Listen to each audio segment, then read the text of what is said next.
Welcome to the Saving Castles podcast, the sanctuary for castle devotees and medieval history enthusiasts. Prepare to embark on a thrilling voyage through time as we unveil enthralling history and legend. From ancient folklore to cutting-edge restoration, we've got it all covered. So grab your headphones and let's dive right in. Welcome, fellow castle enthusiasts and history lovers, to Flames of Fury, the true story of Joan of Arc's battle for France.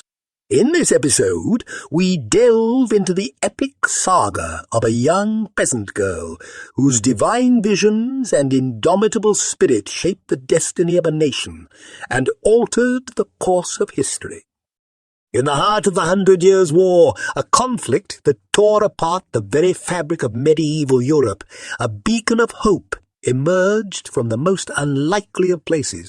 Amidst the chaos of a divided France struggling under the yoke of English occupation and internal strife, Joan of Arc, a mere teenager from the small village of Domremy, rose with a mission that seemed impossible.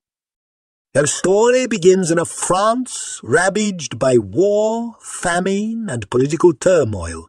The English crown, asserting its claim over the French throne, had conquered vast swaths of French territory. The French were demoralized, their lands pillaged, and their people suffering. In these dark times, a prophecy whispered among the common folk spoke of a virgin who would rise from the borders of Lorraine to save France.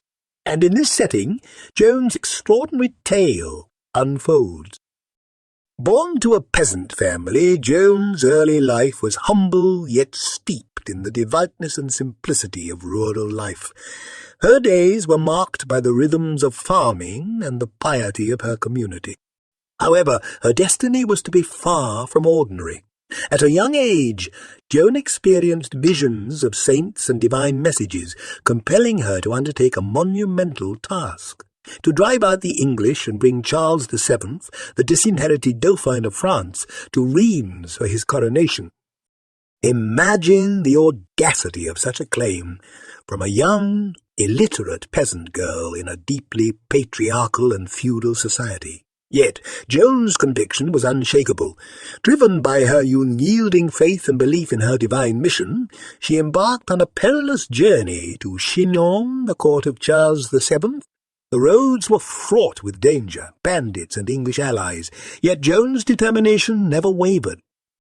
Upon reaching Chinon, her quest faced its first major hurdle, convincing the skeptical court and the Dauphin himself of her divine purpose. Her meeting with Charles VII remains shrouded in mystery and legend.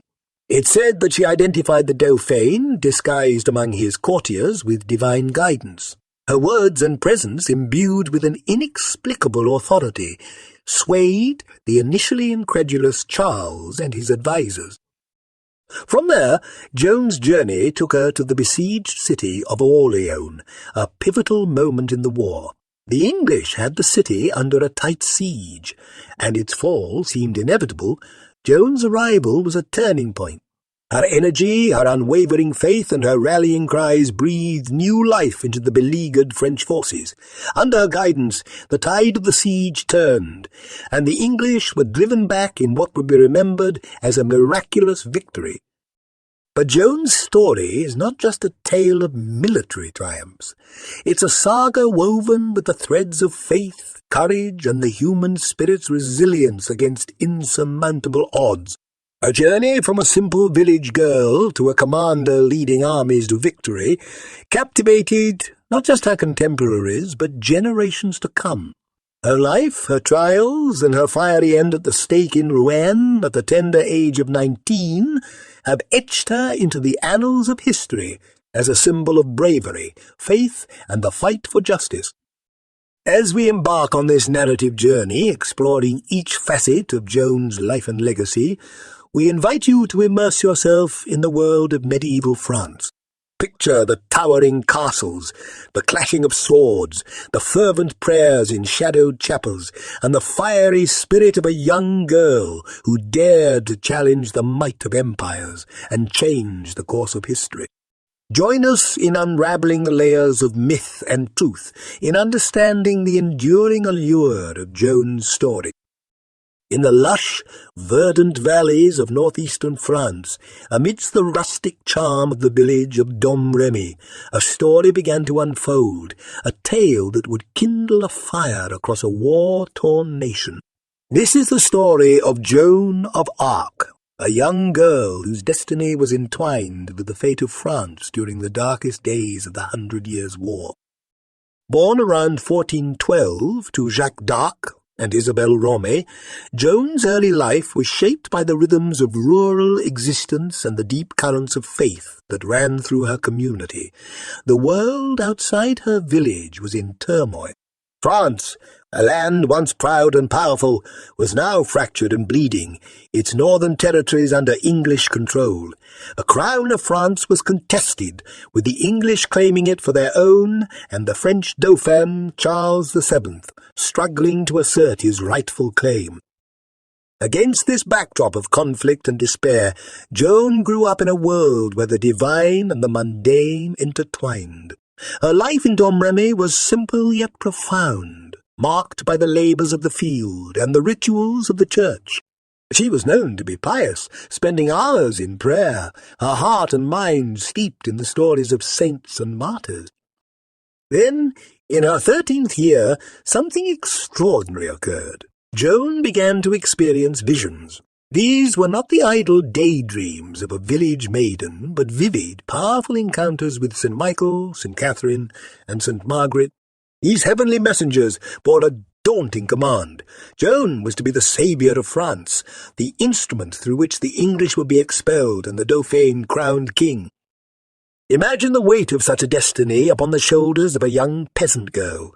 Yet Joan embraced her mission with a fervour that belied her years. Her faith was unwavering, her purpose clear. But to fulfill this divine mandate, she would have to step beyond the bounds of her simple life into the turbulent arena of war and politics. Joan's first step on this perilous journey was to convince the local garrison commander at Vaucouleurs of her divine mission. Robert de Baudricourt, sceptical at first, was eventually swayed by her persistence and conviction. Dressed in men's attire for her safety, Joan embarked on a grueling journey across enemy territory to Chinon, where the Dauphin held court. The journey was fraught with danger. The roads were infested with bandits and English sympathizers. Yet Joan, guided by her unwavering faith and protected by a small band of loyal followers, persevered. She traversed the war-torn landscape of France, a land scarred by conflict and despair, a poignant symbol of hope amidst the chaos. Upon reaching Chinon, Joan faced her greatest challenge yet. The court of Charles VII was a cauldron of intrigue and skepticism. How could a peasant girl, claiming divine inspiration, be taken seriously in such a place? Yet Joan's presence was magnetic, her conviction unshakable. In a private audience with the Dauphin, she revealed knowledge that she could not have known by natural means, convincing him of her divine mission. The significance of this moment cannot be overstated. Joan, a young girl with no military or political experience, had won the confidence of a prince and a court. She had stepped into the annals of history, not just as a visionary, but as a leader who would guide France through one of its darkest hours. Thus began Joan's transformation from a village maiden into a warrior, a leader, and a symbol of national unity and hope.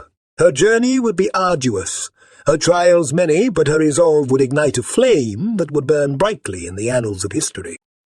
We have set the stage for her remarkable journey, as we delve deeper into her story. In the annals of history, few journeys have been as fraught with peril and promise as that of Joan of Arc, a maiden propelled by divine visions on a quest to alter the destiny of a nation. This segment of our narrative transports us to the critical chapters of Joan's crusade, where unwavering conviction begins to reshape the fate of France. The journey to Chinon, the stronghold of Charles, was a treacherous one. The roads were a labyrinth of dangers, teeming with English soldiers and Burgundian allies. Yet Joan, clad in male attire for protection, embarked on this hazardous path with a determination that belied her tender age. Imagine the scene as Joan arrived at Chinon. The imposing castle, a bastion of the Dauphin's waning power, stood as a silent witness to the desperation and disarray within. The French court was a shadow of its former glory, rife with uncertainty and intrigue. The Dauphin Charles, disinherited and disheartened, was a king in all but name, his authority undermined by internal divisions and the looming English threat. Into this cauldron of despair stepped Joan, a peasant girl, claiming divine guidance, seeking an audience with the future king. The skepticism was palpable. How could this uneducated, provincial maiden sway the course of a nation's destiny? Yet there was something about Joan, a presence that could not be easily dismissed. Her faith, her conviction, her unyielding belief in her heavenly mission exuded an aura of undeniable authenticity. The private audience with Charles remains one of the most enigmatic episodes in Joan's story. Legend has it that Joan, guided by her saints, identified the Dauphin among his courtiers, despite his attempts to conceal his identity. Her words during this encounter remain shrouded in mystery, but their impact was profound. Joan spoke of visions and prophecies, of a divine mandate to lift the siege of Orléans and lead Charles to Rheims for his coronation. Her words resonated with the beleaguered prince, desperate for a sign of hope, a catalyst for change. The decision to entrust Joan with the military role was unprecedented. Yet, in a bold move, Charles granted her a small army. Joan's transition from a visionary to a military leader was a leap of faith, not just for her, but for the entire French command. She donned armour and rode alongside seasoned soldiers, an emblem of divine intervention in a struggle that had seemed all but lost. As Joan prepared to march to Orléans, the atmosphere in the French camp transformed. Here was a girl, barely out of her teens, armed with nothing but her faith and a banner, instilling a sense of purpose and hope in battle-weary men. Her presence was a rallying cry, a call to arms that transcended the mundane strategies of warfare. Joan embodied a spiritual fervour, a conviction that the French cause was righteous, ordained by heaven itself. The march to Orléans was not just a military manoeuvre, it was a pilgrimage, a journey imbued with a sense of destiny. As Joan and her army traversed the French countryside, word of her mission spread. Peasants and nobles alike were drawn to her cause, stirred by the tale of a maiden chosen by God to save France. Her journey became a symbol of resistance, a beacon of hope in a landscape marred by defeat and disillusionment. Joan's arrival at Orléans marked the beginning of a new chapter in the 100 Years' War. The city, besieged and on the brink of surrender, found new vigour with her arrival. Joan's very presence revitalized the demoralized inhabitants and soldiers. She was more than a military leader. She was a symbol of national resurgence, a personification of the French spirit, long subdued, now rekindled with fiery determination. We have traced Joan's transformation from a visionary to a leader embarking on a sacred crusade. As we continue our journey through her remarkable life, we witness the unfolding of a saga that is as much a testament to the power of faith and conviction as it is a chronicle of the resilience of the human spirit in the face of unprecedented odds. In the history of medieval warfare, few events hold the dramatic intensity and historical significance of the siege of Orléans. It was here, within the besieged walls of this pivotal city, that Joan of Arc's legend truly began to crystallize, transforming the tide of the 100 Years' War and altering the fate of France. Orléans, a city of strategic importance and a symbol of French resilience, lay under the shadow of an English siege. The English, determined to solidify their hold over northern France, had encircled the city, their presence a suffocating cloak of oppression. The siege, now several months old, had drained the city's resources and morale. Food was scarce, hope was diminishing, and the spectre of defeat loomed large. Enter Joan of Arc, the Maid of Orléans, a title that would forever echo through history. Her arrival in April 1429 was nothing short of miraculous to the beleaguered inhabitants. Escorted by a French army, she entered as a beacon of hope, a living embodiment of divine intervention. The people of Orléans, weary and despondent, saw in her a saviour sent from heaven, a symbol of the possibility of victory against overwhelming odds. Joan's impact on the city was immediate and profound.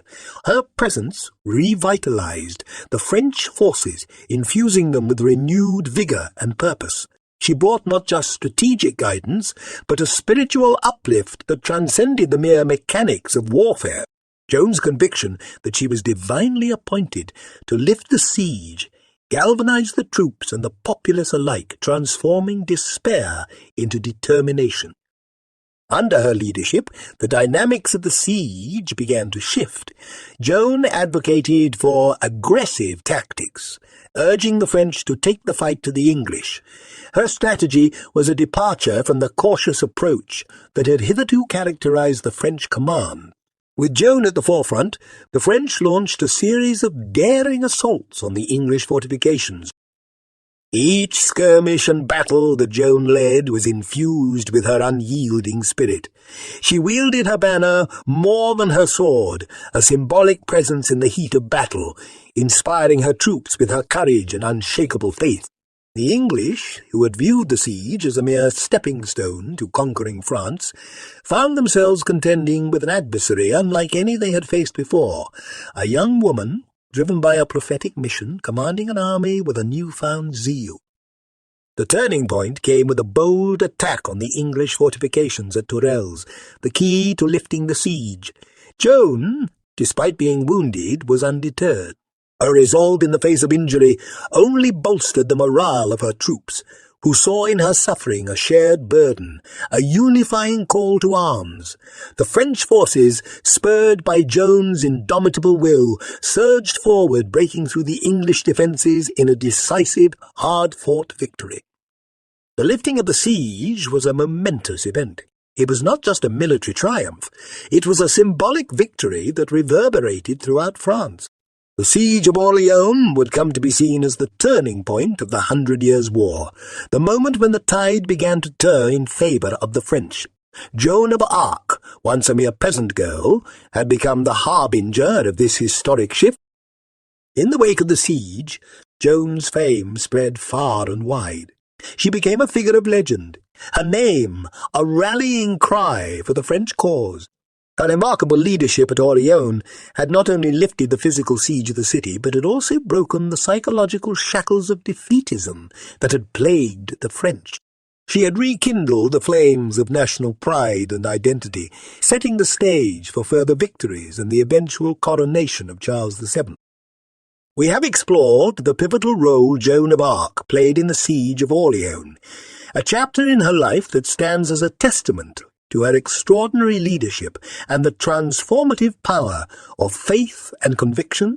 As we continue our journey through her remarkable life, we delve deeper into the legacy of a woman whose spirit and courage reshaped the course of history. Following the miraculous lifting of the siege of Orléans, Joan of Arc's journey took a decisive turn, propelling her towards an even grander destiny. The aftermath of Orléans was a time of rejuvenation for the French. Joan's victory had altered the psychological landscape of the war. From the ashes of despair, a flame of hope had been kindled, and Joan was its undying source. The Maid of Orléans, as she was now known, had become more than a military leader. She was a symbol of divine providence, a beacon guiding France to its long-awaited salvation. Joan, with an unshakable conviction in her divine mission, set her sights on an audacious goal, the coronation of Charles in Reims Cathedral. Reims, the traditional site for the consecration of French kings, lay deep in enemy territory. The journey there was not just a physical traversal across the war-torn landscape of France, but a symbolic march towards legitimacy and restoration for Charles. The path to Rheims was marked by a series of swift, strategic victories that underscored Joan's military acumen and the renewed vigour of the French forces. Each battle, from the victory at Jargeau to the triumphant engagements at Meung, Sour, Loire, and Beaugency, was a testament to the changing tide of the war. The English, who had once seemed invincible, were now on the retreat, their grip on French territory loosening with each passing day. Imagine the scene as Joan and her army approached Rheims. The journey had been a spectacle of faith and resolve, a procession that gathered momentum, both militarily and symbolically, as it neared its destination. Towns and cities, once subdued under English control, now opened their gates to Joan, hailing her as a liberator, a messenger of God sent to rescue France from its plight. The coronation of Charles VII in Rheims Cathedral on July 17, 1429, was a moment of triumph and transformation. The hallowed halls of the cathedral, which had witnessed the anointing of kings for centuries, now bore witness to a ceremony that was as much a political statement as it was a religious rite. Charles, standing before the altar, was not merely a prince reclaiming his throne. He was a symbol of a nation reborn, his legitimacy sanctified not just by the church, but by the seemingly miraculous endeavours of a young peasant girl. Joan, standing beside Charles during the coronation, clad in her armour, her banner, a symbol of her divine mission, held aloft, was the embodiment of the nation's renewed spirit. Her role in this historic event was more than that of a military leader. She was a unifier, a vessel of divine will, whose very presence lent a sacred aura to the proceeding. The coronation of Charles marked a turning point in the 100 Years' War. It was a blow to the English claim to the French throne and a rallying point for the French. The once fragmented and demoralized nation found a new sense of purpose and identity, galvanized by the achievements of a maiden who had defied every convention of her time. We have journeyed with Joan and the French army along the path to Rheims, a journey that stands as a remarkable chapter in Joan's story and in the history of France. It was a journey that not only led to the crowning of a king, but also to the ascendance of a national icon, a young woman whose faith, courage, and determination reshaped the destiny of a nation. As we continue to explore the life and legacy of Joan of Arc, we are reminded of the profound impact one individual can have on the course of history, an impact that resonates through the ages, inspiring generations with its message of faith, courage, and unwavering conviction. After the crowning of Charles at Rheims, a new chapter in Joan of Arc's extraordinary journey began. It is a tale of a warrior's resolve, tested by the crucible of conflict and the complexities of human ambition. With the Dauphin now rightfully crowned, Joan's focus shifted to the liberation of France from English control. Her victories had not just altered the course of the war, they had rekindled a national spirit. Yet the path ahead was fraught with challenges. The English, though reeling from their losses, were far from defeated, and internal factions within the French court vied for power and influence, often at the expense of the national cause. Joan, undeterred by court politics, continued her military campaigns with an unwavering determination. Her next target was Paris, the jewel in the crown of France still under English control. The bid to reclaim Paris was a bold move, a statement of intent that Joan was not content with mere symbolic victories. She sought nothing less than the total liberation of her homeland. The assault on Paris was a testament to Joan's tactical acumen and her ability to inspire those around her. Leading from the front, she rallied the troops, instilling in them a sense of purpose and an unshakable belief in their cause. The battle for Paris, however, was a different beast compared to the previous skirmishes. The city's defences were formidable, and the English were prepared for a siege. As the battle raged, Joan's resolve was put to the test. The French forces faced stiff resistance, and the cost of the campaign began to mount. In a fateful moment, Joan was wounded, an arrow piercing her thigh. Yet, even in the face of excruciating pain, her spirit remained unbroken. Her injury, rather than diminishing her resolve, seemed to amplify it, her presence on the battlefield, a rallying cry for her troops. Despite Joan's valiant efforts, the assault on Paris ultimately failed. The setback was a blow to Joan's campaign, but more significantly, it exposed the fractures within the French leadership. Charles, cautious and politically astute, was hesitant to fully commit to Joan's aggressive strategy. The king's ambivalence, coupled with the intrigues of the court, began to erode the unity that Joan had fought so hard to create. In the wake of the Paris campaign, Joan's role began to shift. No longer the unchallenged commander of the French forces, she found herself navigating a landscape of shifting alliances and wavering support. Yet her commitment to her mission never wavered. She continued to participate in military operations, her presence a symbol of the ongoing struggle for French independence. Joan's subsequent campaigns, though lacking the spectacular victories of Orléans and Reims, were nonetheless crucial in maintaining the momentum against the English. Each skirmish, each confrontation, was a step towards the ultimate goal of a free and unified France. Through these campaigns, Joan solidified her reputation as a fearless warrior and a leader of unwavering conviction. However, the challenges Joan faced were not just on the battlefield. The internal politics of the French court, the scepticism of some of the nobility, and the ever-present threat of betrayal cast a shadow over her endeavours. Joan navigated this treacherous terrain with the same courage and determination that she displayed in combat, but the intrigues of courtly politics were a different kind of battlefield, one where the clarity of martial conflict was muddled by human ambition and duplicity. We have explored Joan of Arc's continued military campaigns and the challenges she faced following the coronation of Charles VII. Her story during this period is a compelling blend of martial prowess and personal fortitude, set against the backdrop of a nation struggling to reclaim its identity and sovereignty. The tale of Joan of Arc reaches a pivotal and poignant chapter with her capture and subsequent trial. We will look into the darkest hours of Joan's journey, revealing how her unbreakable spirit faced the ultimate test under the shadow of betrayal and the weight of political machinations. The year was 1430, and the landscape of France was still marred by the scars of ongoing conflict. Joan, ever the embodiment of resolve, continued her military campaigns. However, the tide of fortune was turning. In a fateful skirmish near Compiègne, a city loyal to Charles VII and besieged by Burgundian forces, Joan's destiny took a grim turn.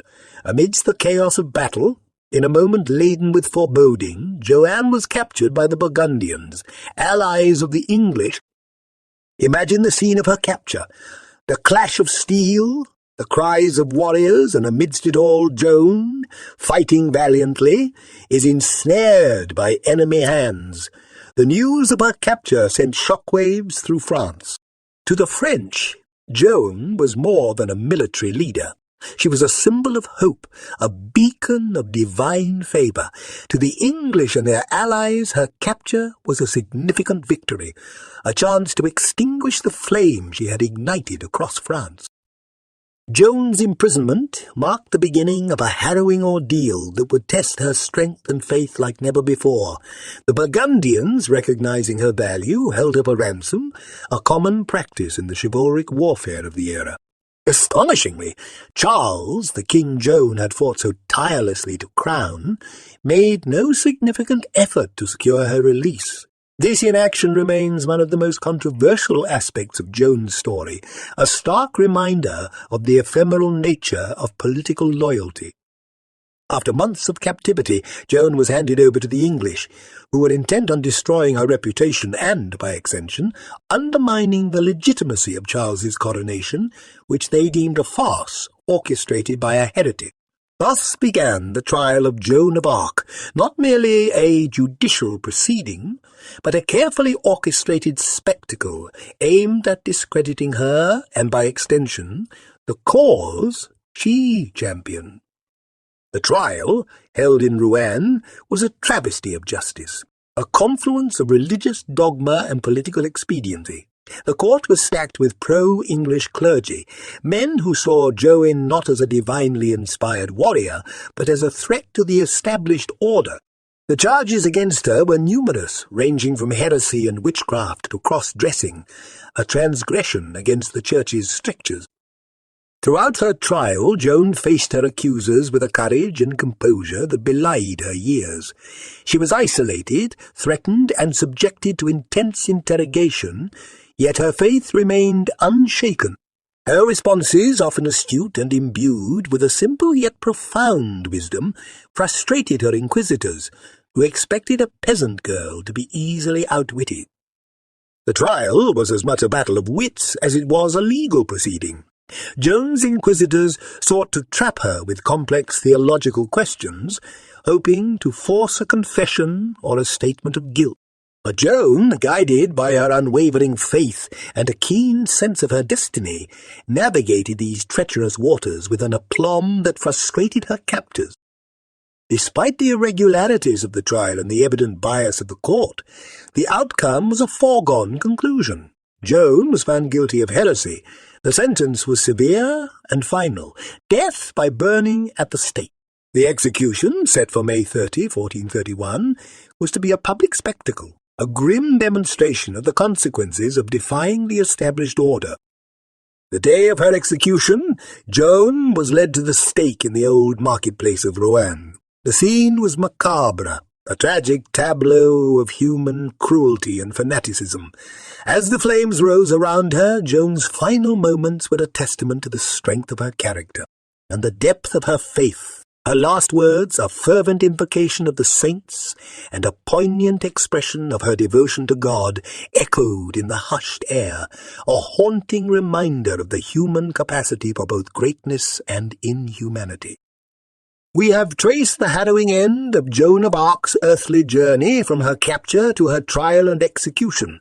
Her story during this period is a complex tapestry of bravery, betrayal, and the relentless pursuit of political ends.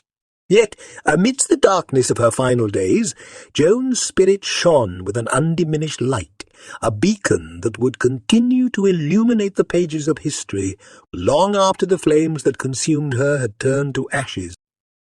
The tragic end of Joan of Arc's life, marked by her execution at the stake, is a chapter steeped in pathos, yet resplendent with the undying embers of her indomitable spirit. May 30, 1431, dawned with a sombre air over Rouen. The old marketplace, a place that had witnessed the ebb and flow of daily life, was transformed into a sombre stage for a spectacle of cruelty and injustice. Dear Joan of Arc, the Maid of Orléans, once the beacon of French hope, was to meet her fate. As Joan was led to the stake, the crowd that gathered was a microcosm of the era's turmoil and conflict. Some wept, moved by the sight of a young life about to be extinguished. Others jeered, their hearts hardened by war and propaganda. Yet amid this cacophony of emotion, Joan remained a figure of serene dignity, her faith unshaken even in the face of death. The execution was a grim affair, a confluence of political machination and religious zealotry. As the flames rose, consuming the wood piled around her, Joan's final moments were an embodiment of her extraordinary character. Witnesses reported that her last words were a fervent invocation of the saints and a resounding affirmation of her faith. Her gaze, it was said, was fixed heavenward, a poignant symbol of her unyielding belief in her divine mission, even in the throes of agony. Joan's execution was intended to extinguish her influence, to render her a cautionary tale of defiance against the established order. Yet, in a profound irony, Her death achieved the opposite. The flames that consumed Joan's body ignited a fire in the hearts of the French people, a blaze of nationalist fervour and a renewed determination to resist their oppressors. The immediate aftermath of Joan's death was a complex tapestry of grief, outrage, and introspection. The English and their allies may have hoped her death would demoralize the French, but Joan's martyrdom became a rallying point, a symbol of resistance against foreign domination and the corruption of power. Her life, her achievements, and her tragic end were woven into the narrative of French identity, a saga of struggle and triumph against overwhelming odds. In the years following Joan's execution, her legend grew, transcending the boundaries of history and entering the realm of myth. Tales of her bravery, her faith, and her unyielding commitment to her cause spread far and wide, inspiring poets, artists, and writers. Joan of Arc, the Maid of Orléans, became an icon, a personification of the ideals of courage, sacrifice, and patriotism. Yet, Joan's story was not consigned to the annals of history as a mere footnote. In a remarkable turn of events, her name was cleared, her reputation restored. A posthumous retrial, initiated by Charles VII and the Inquisition in 1456, 25 years after her death, nullified the verdict of her original trial. The retrial, which included extensive testimonies from those who had known Joan, concluded that her trial and execution were unjust, marred by procedural irregularities and political bias. This vindication was more than a legal reversal. It was a symbolic restoration of Joan's honour and a recognition of her rightful place in the pantheon of French heroes. The Maid of Orléans, once condemned as a heretic, was now celebrated as a martyr, a saintly figure who had laid down her life for her country and her faith. In the centuries that followed, Joan's legacy continued to evolve, her story resonating with new generations. She was canonized by the Catholic Church in 1920. An official recognition of her sainthood and her life and legacy continue to be the subject of scholarly study, artistic interpretation, and popular fascination. We have explored the flames of Joan of Arc's martyrdom, a defining moment that concluded her earthly journey but marked the beginning of her eternal legacy. Her story continues to inspire and captivate, a testament to the enduring power of the human spirit in the face of adversity. The story of Joan of Arc, a tale that traverses the realms of history, mythology, and legend, culminates in a legacy that endures far beyond her mortal life. In the aftermath of her martyrdom and subsequent vindication, Joan's story began to permeate the fabric of French national identity. She became a symbol of French resilience and patriotism, a beacon of hope and defiance against oppression. Her life and legacy were embraced as a rallying cry, a source of inspiration in times of turmoil and strife.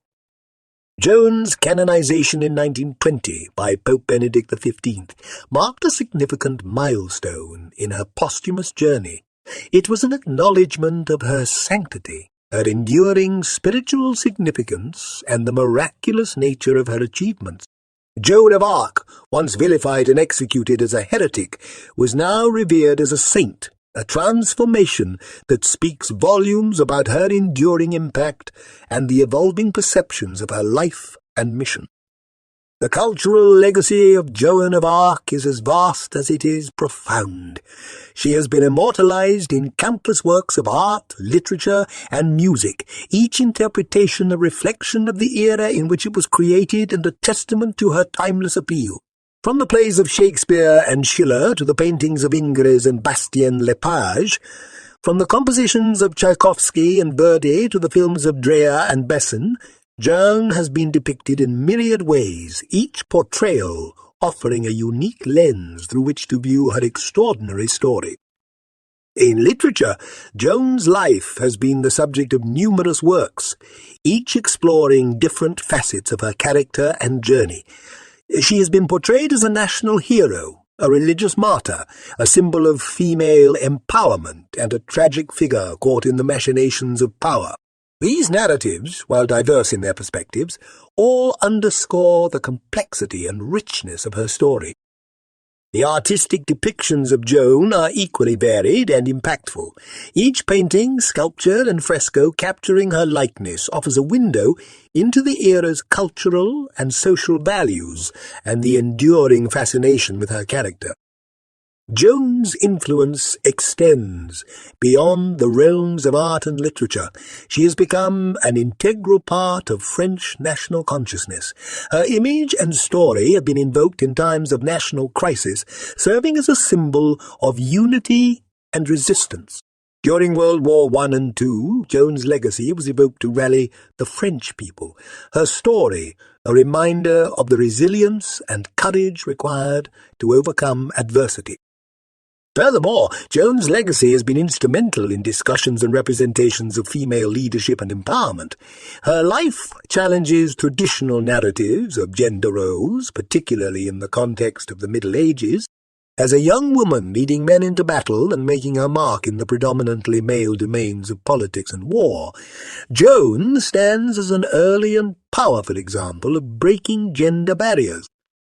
In the realm of popular culture, Joan's story continues to captivate and inspire.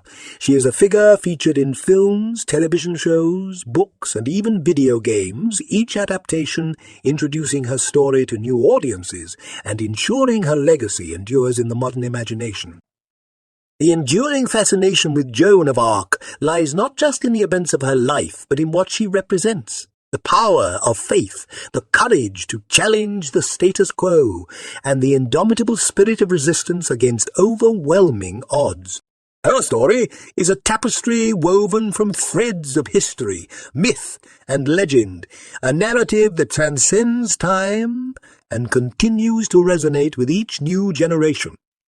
In the shadow of Joan of Arc's more widely celebrated achievements lies a lesser-known yet significant aspect of her legacy, her influence on the development of French military architecture, particularly fortifications. The 100 Years' War, a period marked by prolonged conflict and territorial strife, was a crucible for military innovation. The war saw the evolution of fortification techniques in response to the changing dynamics of siege warfare. In this milieu, Joan of Arc emerged not only as a charismatic leader, but also as a catalyst for a shift in military strategies, including the design and defense of castles and fortified towns. Joan's military campaigns were characterized by her use of aggressive tactics and decisive action, a departure from the more cautious approaches of her contemporaries. Her success in lifting the siege of Orléans and her subsequent victories demonstrated the effectiveness of proactive defense and the importance of fortifications in protecting key strategic locations. The siege of Orléans, in particular, showcased the critical role of fortifications. The city's defences, a network of walls, towers, and moats, played a crucial role in withstanding the English siege. Joan's arrival brought a renewed vigour to the defence of these fortifications, inspiring both the soldiers and the citizenry to actively participate in the city's defence. Under her guidance, the French undertook bold sorties against the English, a tactic that turned the tide of the siege. Following the liberation of Orléans, Joan's influence extended to other key cities and towns across France. Her victories underscored the importance of well-fortified strongholds as pillars of resistance against invading forces. Towns and castles along Joan's path to Reims, witnessing her successes, were inspired to strengthen their defences, constructing new walls, towers, and ditches to repel potential attackers. Joan's impact on fortification strategy also involved the adaptation to emerging technologies, particularly artillery.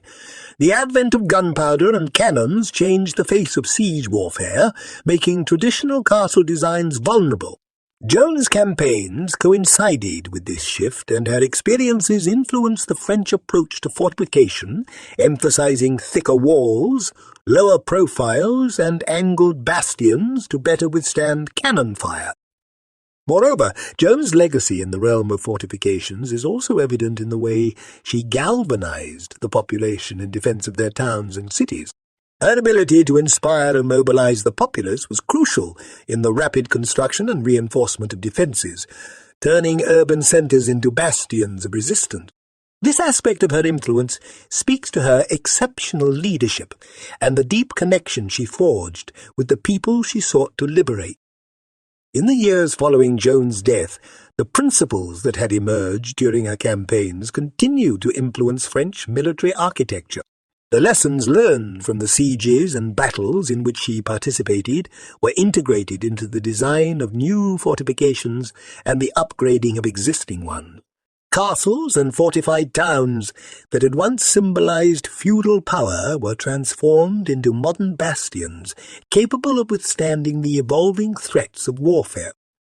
Joan's influence on French fortifications is a reflection of her broader impact on the course of the 100 Years' War and the shaping of French national identity. Her campaigns were not only about achieving immediate military objectives, but also about laying the groundwork for a resilient and fortified France, capable of defending its sovereignty and its people. Joan's story, in this context, is not only one of martial prowess and spiritual conviction, but also of enduring impact on the art and science of war. As we draw the curtain on the epic saga of Joan of Arc, we arrive at a contemplation of her enduring influence, a flame that never dies, flickering through the annals of history and into the heart of contemporary consciousness. The legacy of Joan of Arc, centuries removed from the smoky battlefields of medieval France, remains as potent and relevant as ever. In a world vastly different from the one she knew, her story continues to resonate, a story that transcends time and culture. In the modern era, Joan's life has been reinterpreted through various lenses: historical, feminist, spiritual, and literary. Each perspective offers a unique insight into her character and the impact of her legacy. Historians view Joan as a pivotal figure in the 100 Years' War, a catalyst for the eventual French victory and a key player in the shaping of French national identity. Feminists hail her as an icon of female empowerment, a woman who shattered the conventions of her time to lead men into battle and assert her place in a male-dominated society. Spiritually, Joan's story is one of unwavering faith and divine inspiration, a narrative that inspires believers and non-believers alike. Her conviction in the face of overwhelming odds, her courage in the face of mortal danger, and her steadfastness in the face of betrayal and abandonment speak to a spiritual journey of profound depth and resilience. In literature and the arts, Joan's saga has been a source of endless fascination. Writers, playwrights, filmmakers, and artists have found in her story a rich tapestry of themes and motifs: heroism, tragedy, mysticism, and rebellion. From Mark Twain's personal recollections of Joan of Arc to George Bernard Shaw's St. Joan, from Carl Theodor Dreyer's The Passion of Joan of Arc to Luc Besson's The Messenger, the story of Joan of Arc, each work explores different dimensions of her life and legacy, capturing the imagination of audiences across generations. Joan's story is also a study in the dynamics of power, politics, and propaganda. Her life and death highlight the complexities of statecraft and the machinations of political and religious institutions. In a world where these themes remain as relevant as ever, Joan's story serves as a cautionary tale about the abuse of power and the manipulation of narratives for political ends. In the realm of popular culture, Joan continues to be a figure of fascination and inspiration. Each portrayal, whether it adheres to historical accuracy or takes creative liberties, contributes to the ongoing dialogue about her life and its significance. As we reflect on the life and legacy of Joan of Arc, we are reminded of the enduring power of story and myth. Joan's journey, with its blend of historical fact and legend, continues to inspire, challenge, and captivate. Her story, a flame that never dies, burns as a symbol of hope, courage, and the enduring spirit of humanity. In closing, Joan of Arc's legacy is not confined to the pages of history books or the walls of museums. It lives on in the hearts and minds of those who find inspiration in her story, a timeless narrative that continues to speak to the struggles, dreams, and aspirations of each new generation. As our journey through the life and legacy of Joan of Arc concludes, we find ourselves standing at the crossroads of history and legend, where the echoes of a distant past meet the enduring challenges of the present. This conclusion aims not only to encapsulate the extraordinary saga of the Maid of Orléans, but also to reflect upon the timeless resonance of her story, a narrative that continues to inspire and captivate hearts and minds across the world.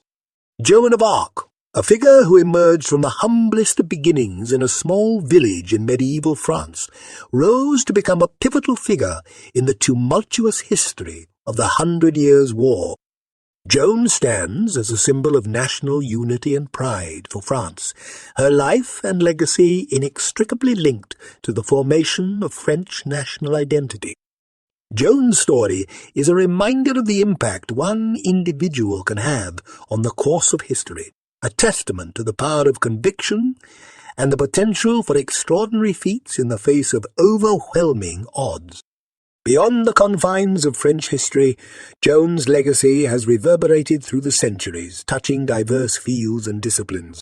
In the realm of spirituality and religion, her life is a study in faith and mysticism, her visions and divine inspiration challenging our understanding of the spiritual experience. Canonized as a saint, her story is a beacon for those who seek to reconcile the complexities of faith with the trials of the human condition. In the sphere of social and cultural discourse, Joan of Arc stands as a pioneering figure in the narrative of female empowerment. Her defiance of societal norms continue to inspire conversations about women's rights, leadership, and equality. Joan's story encourages us to question and redefine the boundaries of possibility, to imagine a world where gender does not dictate one's destiny. Moreover, Joan's tale is a poignant reminder of the interplay between politics, power, and justice. Her trial and execution, marked by political intrigue and judicial irregularity, highlight the dangers of unchecked power and the manipulation of legal and religious systems for political ends. In an age where issues of justice, fairness, and the abuse of power remain at the forefront of global discourse, Joan's story resonates as a cautionary tale, urging vigilance and integrity in the face of institutional corruption and moral compromise. Joan's story is continuously reimagined and rediscovered, ensuring her legacy remains vibrant and relevant for each new generation. As we reflect upon the life and legacy of Joan of Arc, we are confronted with a narrative that is both profoundly inspiring and deeply tragic. The flame of Joan of Arc's legacy, far from being extinguished by the passage of time, burns ever brighter. Her life, a singular blend of history and myth, continues to resonate across the ages, a timeless testament to the extraordinary potential that lies within each of us to shape our destiny and leave an indelible mark upon the world. Thank you for joining us on this enchanting journey through medieval history.